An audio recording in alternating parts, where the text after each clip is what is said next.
Habari yetu ya leo biidhnillahi ta'ala itakuwa ni habari Mwenyezi Mungu aliyotusimulia kwayo kutoka katika suratul Baqara.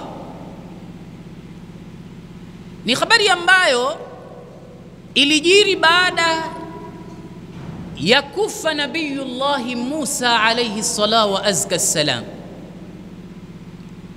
Ni habari ambayo ilitokea kwa mmoja miongoni mwa mitume wa Allah ambao Mwenyezi Mungu alimtuma, kadhalika anaitwa Sumuwil. Mwenyezi Mungu amewaleta katika ulimwengu mitume wake takriban 124,000 nubuwan wa rusul, ni mitume na manabii. Kwa hiyo huyu tunayemtaja hapa hakuwa katika wale 25 nabii wa rusul, bal inma kana nabiyullah, alikuwa ni mtume tu wa Mwenyezi Mungu katika mitume wa Allah, au nabii wa Allah katika manabii wa Mwenyezi Mungu, anaitwa Sumuwil. Kwa hiyo leo kuna mambo tukajifunze kwake. Na huyu aliletwa kwa risala baada ya kifo cha Musa. Nabiyullahi Musa na ndugu yake Harun walikufa katikati ya msafara wakiwa wanaitafuta ardhi ya Falastini.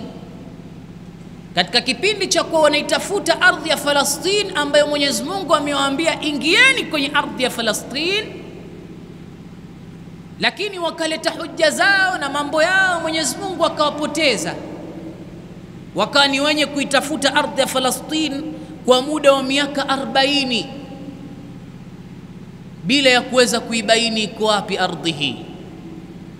Sasa katika ule mzunguko wa waliopotezwa kwa miaka 40, ndani yake alikufa Nabii Harun, alikufa na Nabiyullahi Musa. Siku moja Nabii Musa na ndugu yake Harun walikitoka wakienda mahali fulani. Walipokuwa njiani wanakwenda mahala fulani, fa idha huwa amamahuma kukhin, ghafla njiani wakakipata kibanda kiko peke yake, na tena kibanda hiki hakikuzungukwa na nyumba aina yoyote, kinaonekana kiko katika ardhul falat, ardhi ya jangwa pweke kibanda kile. Basi Sayyiduna Harun pamoja na Musa faatayahu, wakakiendea kile kibanda. Wakifika wanatafuta aliyekuwamo ndani humu nani, na ilikuwa ni baitun khaliya, ni nyumba ambayo ndani hakuna yeyote. Basi Nabiyullahi Harun akamwambia Musa, falnadtaji' thumma nastamir fi safarina hadhi, anamwambia tupumzike kidogo hapa ndani, kisha tutaendelea na safari. Ndani ya nyumba kulikuwa kuna sarir, kulikuwa kuna kitanda kizuri kipo ndani yake tayari kimetandikwa. Lakini Nabii Musa akamwambia ndugu yake Harun, la indana safaru muhim, sisi tuna safari ya umuhimu mno, falnadhhabu ilayhi, hebu twende kwenye safari yetu. Harun akasema hapana, tupumzike kwanza hapa. Fanama fi hadha alqughi, wakaamua kulala katika hichi kibanda.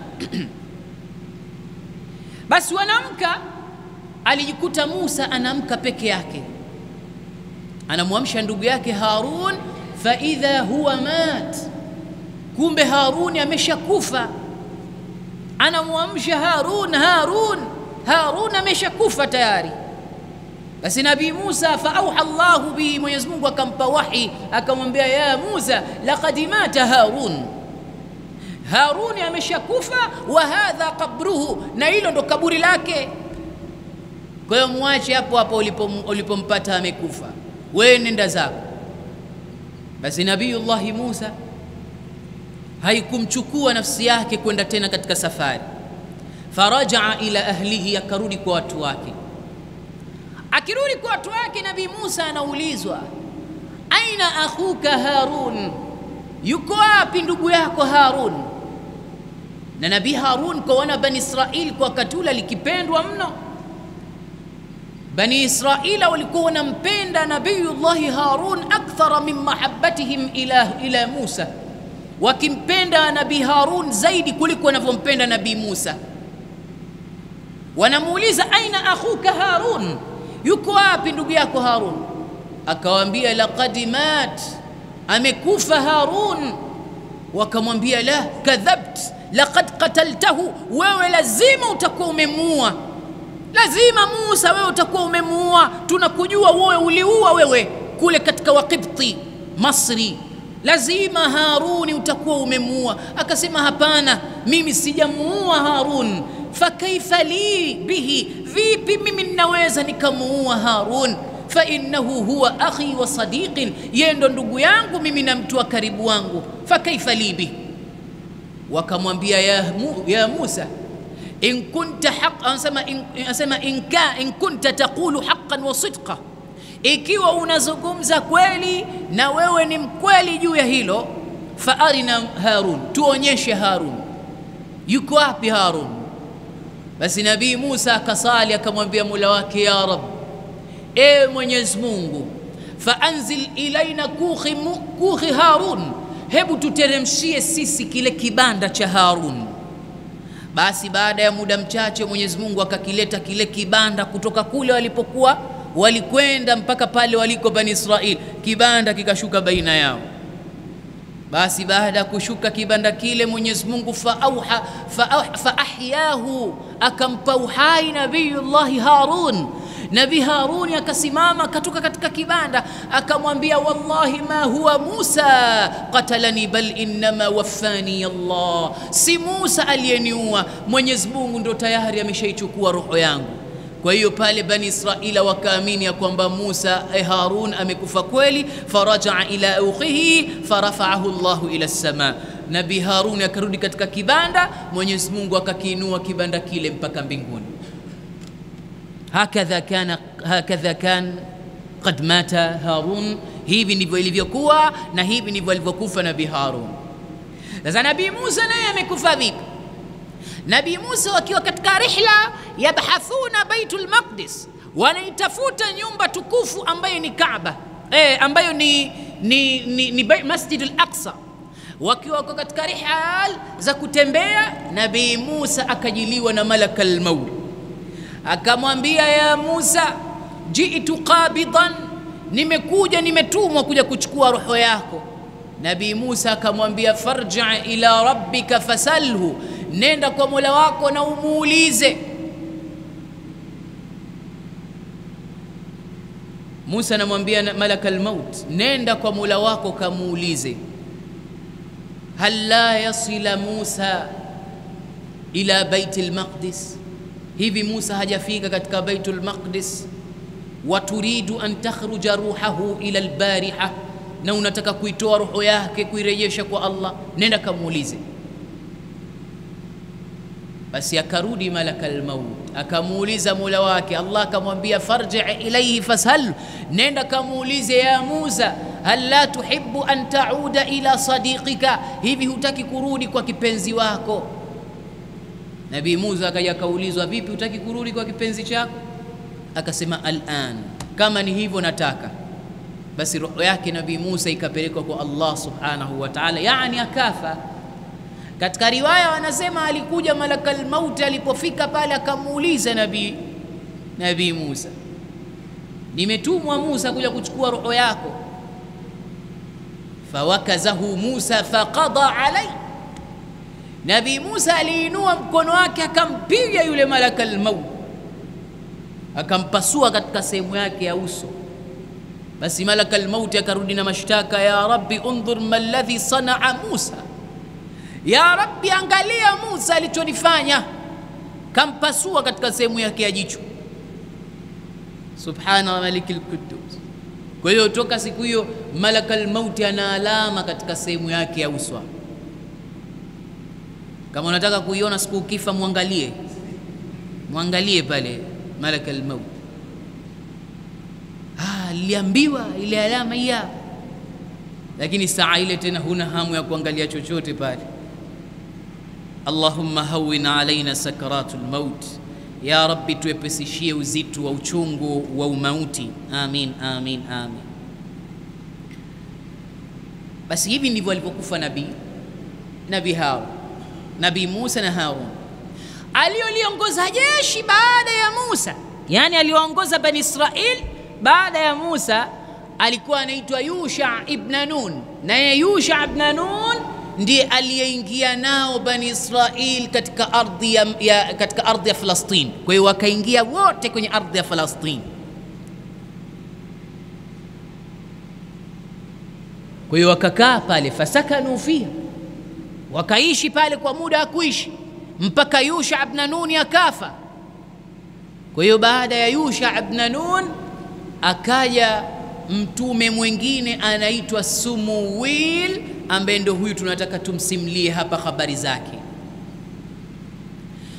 Katika nyakati hii ya mtawala huyu Sumuwil, kulikuwa kuna mtawala dhalim, na mtawala huyu dhalim anaitwa Jalut, wazungu wanamuita Golita. Huyu Jalut kana idha dakhala qaryatan ja'ala ahlaha a'izzata adhilla, alikuwa na sifa akiingia kwenye ardhi, akiona watu ardhi hii wana nguvu, viongozi wake anawadhoofisha, yani anakuja anawadhoofisha nguvu wale viongozi wa ardhi ile, alafu ile ardhi anaichukua biquwwatihi wa adhamati, anaichukua ile ardhi kwa nguvu zake na adhama alizokuwa nazo huyu Jalut. Kwa hiyo Jalut alikuwa kila ardhi yenye izza anaingia na ana conquest, yani anashinda ardhi ile, na ile ardhi inapambauka inakuwa kwenye himaya yake. Wana wa Bani Israil wakalihofia hili kuja kuwakuta wao, kwa sababu wana taarifa za mtawala huyu kuingia katika kila miji na kuwapiga wana ardhi hiyo, na akaichukua huyo Jalut ardhi hiyo kwa nguvu zake. Sasa waka wenye kuhofia wana wa Bani Israila huko anapotokea huyu Jaluti asije akaingia katika ardhi ya Falastini, wakaja wakapigwa wana wa Falastini na ardhi ya Falastini ikaingia katika mikono ya Jalut. Kwa hiyo walichokifanya sasa, wana wa Bani Israili wakatoka na kumfuata mtume wao anayeitwa Sumuwil. Ndio Mwenyezi Mungu anatueleza, alam tara ila almalai min bani Israila min ba'di Musa, hivi haukuona Muhammad wale viongozi katika viongozi wakubwa wa Bani Israili, idh qalu linabiyin lahum, walipomwambia mtume wao, ib'ath lana malikan nuqatil fi sabilillah, tuletee sisi mfalme ambaye huyu mfalme tutatengeneza jeshi tukapambane katika njia ya Allah dhidi ya huyu Jalut ambaye anaziteza nguvu ardhi. Sasa tumekuja kwako, wewe ni mtume wa Allah Sumuwil, hivyo tunakuomba utuletee huyu mtawala, ututafutie huyu mfalme atakayepambana na sisi katika hili. Basi mfalme wao au mtume wao akawaambia, qala hal asaytum in kutiba alaykumul qitalu alla tuqatilu, hivi mnadhani kweli mkifaradhishiwa vita nyinyi mtapigana? Mkifaradhishiwa hii vita kweli mtapigana? Qalu wama lana alla nuqatila fi sabilillah, hasa itawezekana vipi sisi tusipambane katika hii njia ya Allah? Waqad ukhrijna min diyarina wa abnaina, ila hali mmetutoa kwenye majumba yetu kule Masri na watu wetu na familia zetu, mkatuleta hapa, hatukuwa na nyumba hata moja hapa Falastini. Sasa vipi tutakataa sisi kupambana vita ila hali tulikubali kuacha majumba yetu kule tukakufuateni nyinyi? Tufaradhishieni vita, tutapambana na Jalut.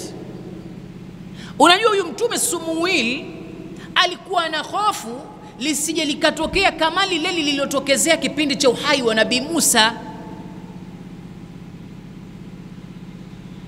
Unajua kilitokezea kitu gani? Walitakiwa wapambane vita wana wa Bani Israili, na mtume wao Musa kawaambia kuna vita hii lazima tushiriki, twendeni tukapambane. Walichomwambia Bani Israili kumwambia Nabii Musa, idhhab anta wa rabbuka faqatila inna hahuna qa'idun. Wanamwambia wewe nenda na huyo Mola wako kapigana hivi vita, sisi tumekaa hapa, tumenyosha miguu yetu, hatuwezi kwenda katika hiyo vita. Idhhab anta wa rabbuka faqatila, nendeni wewe na Mola wako mkapigana, tuacheni sisi. Kisha tutoa huko, mnapotutoa na vita mnatufaradhishia na mambo mengine ajabu ajabu, hatuendi kwenye vita hii. Bani Israili walimwambia Musa. Sasa Sumuil anahofia lisije likatokezea kama lile lililotokezea kwa hawa Bani Israili babu zao wa mwanzo. Ndio anawaambia hivi, mkifaradhishiwa vita nyinyi mtapigana? Wanasema inawezekana vipi sisi baada ya kufaradhishiwa vita hii tusipambane, ila hali mmetutoa pa kututoa mkatuleta hapa na tumekubali, tuko tayari. Mungu anasema falamma kutiba alaihimul qitalu tawallaw illa qalilan minhum, walipofaradhishwa hivyo vita walikimbia, waliacha wote, waligeuka, isipokuwa watu wachache ndio walokubali kwenda katika vita. Wallahu alimun bidhalimina, Mwenyezi Mungu anawajua watu madhalim. Basi ikawa sasa mtume Sumuil ashapewa kazi ya kutafuta mfalme. Nani ahaqu lahu bilmulki min al-akhar, nani anastahili kupewa ufalme kuliko mwingine? Sasa Sumuil katika bahthi yake ya kutafuta mtawala, mfalme, siku moja akajiliwa na kijana anaitwa Talut. Sumuil yuko ndani, akajiliwa na huyu kijana anayeitwa Talut. Talut ni kijana ambaye khadimul muluk, alikuwa ni kijana anayetumikishwa, aliyemilikiwa. Kiufupi kama alikuwa ni mfanyakazi, anapewa mbuzi, anaambua hawa mbuzi kaa nao wachunge, tutakulipa. Wale watawala viongozi wale wanampa wanyama wao, wanampa kazi zao za kulima, ndio anafanya hizi kazi. Taluti ni mtu fakiri, ni mtu hohe hahe, hana mbele hana nyuma, ndio maana yake. Basi Taluti siku hiyo alikuja haraka kwa mtume Sumuil. Alipofika kwa mtume Sumuil akamwambia, ya nabii Allah, ewe mtume wa Mwenyezi Mungu, laqad faqadtu aghnami, mimi mbuzi wangu wamenikimbia. Nilikuwa nimelala mahala na wachunga mbuzi wangu, nimeshtuka na tizama kulia kushoto, sioni wadi min ghanami aina dhahabat, kundi la mbuzi wangu limekwenda wapi sijui.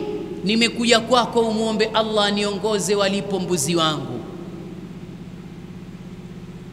Mtume Sumuili akamwambia, innal aghnama ala baiti abik, anamwambia mbuzi wako wako nyumbani kwenu, ukirudi nyumbani kwenu utawakuta mbuzi nyumbani kwenu. Basi akainuka Taluti anakimbia mbio, anataka kurudi nyumbani kwao. Sumuil akamwita, njoo Talut, ijlis huna, kaa kitako baina ya mimi hapa. Akakaa Talut, akamwambia, ataarifu, hivi unajua anna Allah ikhtaraka bilmulki ala bani Israil, hivi unajua kwamba Mungu kakuchagua kuwa mfalme wa wana Bani Israil? Talut akashtuka akasema, fa kaifa li bihi, vipi mimi ninaweza nikawepo katika ufalme? Vipi naweza nikawa mtawala mimi? Ana rajulun faqirun haqirun, mimi ni mtu fukara, sina mbele sina nyuma, watanikubali vipi wana Bani Israili mimi kuwa mfalme wao? Sumuil, kama utakuwa umekosea basi mtafute mwenye haki ya ufalme, mimi sina haki hii ya ufalme. Anamwambia, anta ahqqu bidhalika wa laqad ikhtaraka Allah au laqad istafaka Allah bidhalik, wewe una haki ya ufalme na Mungu kakuchagua kwa hili. Basi Taluti akawa hana budi, ndo kashachaguliwa kuwa mtawala, kashachaguliwa kuwa mfalme. Wakaja wale malaum bin Bani Israila baada ya muda mchache au baada siku kadhaa.